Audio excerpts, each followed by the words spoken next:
Mən ilk dəfəm Qadın Liderlər Zirvəsi haqqında eşidəndə çox məmnun oldum. Çünki uzun bir zamandır Azərbaycanda qadın liderləri ortaya gətirəcək bir platformaya ehtiyac olduğunu düşünürəm.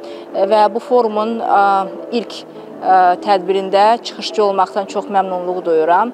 Və demək istəyirəm ki, həqiqətən də məni burada bir neçə şey çox sevindirdi. Onlardan biri təşkilatçılığın həqiqətən də çox mükəmməl olması. Yəni ilk gündən son dəqiqəyə qədər təşkilatçılar hər dəqiqədə bizimlə bərabər oldular və çox gözəl bizi istiqamətləndirdilər. Və ikincisi də çox nadir hallarda biz görürük ki, günün ikinci yarısında zal dolu olur. Günün ikinci yarısında zal dolu idi. Bu nə deməkdir? Bu o deməkdir ki, həqiqətən də bu tədbir öz məqsədinə xidmət edir. Qadınları maraqlandıran mövzulardan biz danışırıq və qadınların ürəyinə toxunuruq. Mən təşkilatçılara uğurlar arzu edirəm. Bu birinci buraxılışıdır deyək. Ən azından 10-cu, 20-ci və sairələrini görmək nəsib olsun. Təşəkkür edirəm.